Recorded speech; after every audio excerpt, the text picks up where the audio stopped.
gentlemen, and welcome to Her Majesty's Royal Palace and Fortress, the Tower of London.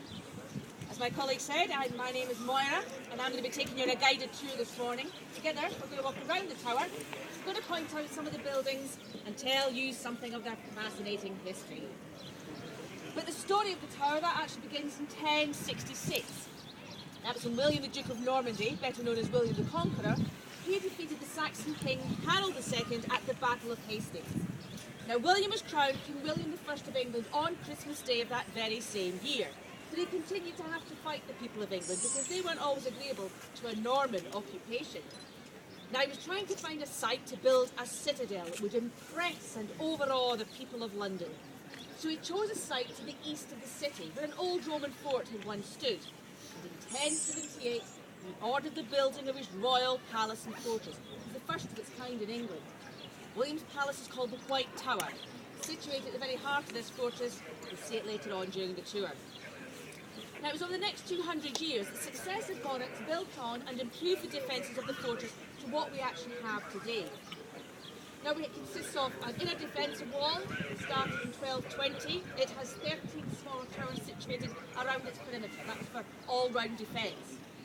The outer defensive wall started in 1280. Has 6 towers along the south line, the river line, to give extra protection in case there was any attack from the river.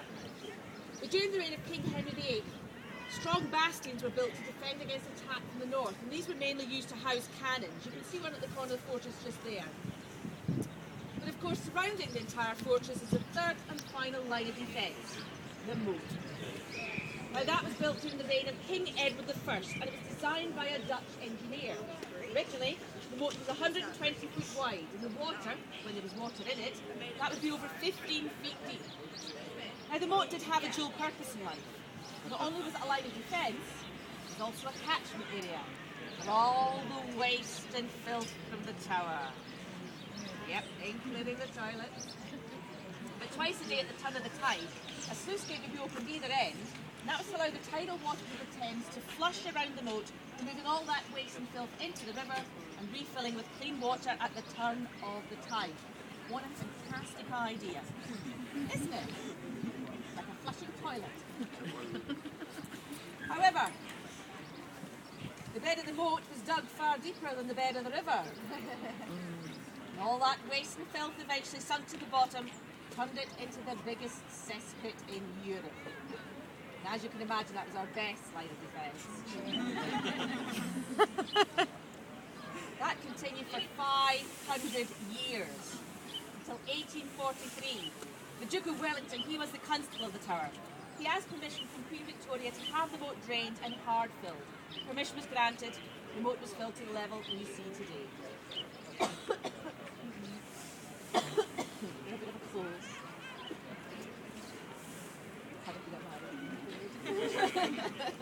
Sorry. Obviously it's not man flu, it's just a cold. Right, ladies and gentlemen, throughout its 900-year history, the tower's actually been used for many different things. It was, and it still is, a royal palace. It was also where the first royal observatory was established before that moved to Greenwich in 1675, where it still stands today. It's a storage place for weapons during the war. We had a public record office. We also had the Royal Mint. That was where coins of the realm were designed and minted until 1810. The very first royal menagerie, or royal zoo, that was here at the tower. Situated in the Lion Tower, which was a half-circle tower, just situated where the shop is today. And that was where exotic gifts of animals that were given to the kings of England were kept until 1834, before they moved to London Zoo. Since the year 1303, the crown jewels and royal regalia have been stored here. How safe they have been is proved by the fact they're still here for you to see today. But lastly and surely its most infamous use, that of a state prison. Royal, religious and political prisoners. Excuse me, that's terrible.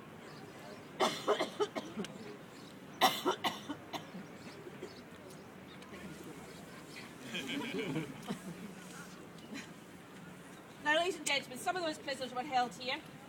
I'll mention as we go around the tower. But just for the time being, can I divert your attention away from the tower?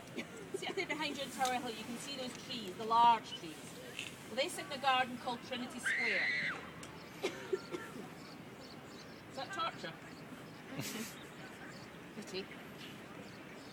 within there stands the public scaffold site. Now that was where 125 people perished under the executioner's axe.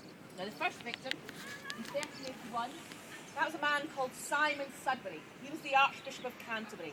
But he was actually murdered at the hands of the peasants during the Peasants' Revolt because he dared to introduce a poll tax. Pity it's not in existence today. However, 7 years later, in 1388, the first legal beheading took place. That was Simon Burley. By sheer coincidence, the last person to be executed in 1747 was another Simon, Simon Fraser, Lord Lovett. He was an 80-year-old Scottish lord and he was beheaded for supporting Bonnie Prince Charlie. Now picture if you can, the scene as it would have been on the day of the execution. Now the prisoner would be escorted through the tower by the yeoman warders, under the arches and up the hill to the outer gates. Now the outer gates were the bulwark gates, situated roughly where the ticket office is today. Now the prisoner would be handed over to the Sheriff of London, and he would ensure safe passage through the crowds of people to the scaffold site. That was a 10-foot high wooden platform. The prisoner would then climb the steps of the scaffold, where he would come face to face with his executioner. There he would firstly forgive him for what he was about to do. He would then pay him in pieces of silver or even gold, in the hope that he would carry out his execution in a clean-cut manner. It wasn't unheard of, ladies and gentlemen, for the axe to be thrown 4 or 5 times if you didn't pay the executioner. But the prisoner would then be allowed to address the crowd and make a speech.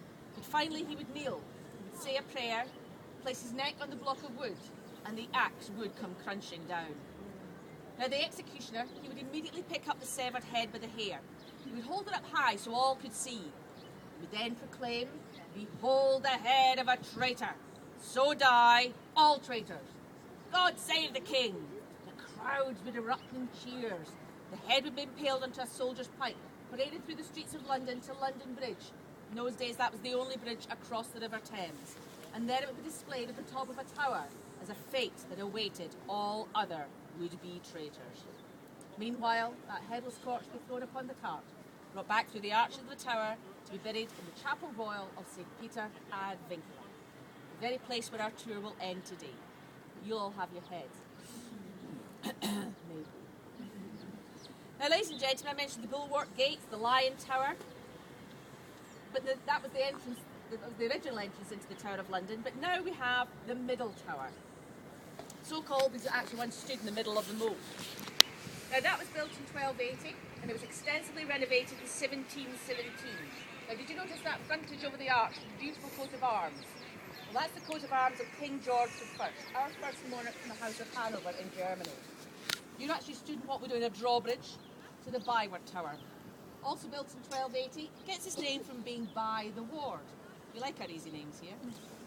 And that tower, like all towers on this site, has been used as a prison within a prison.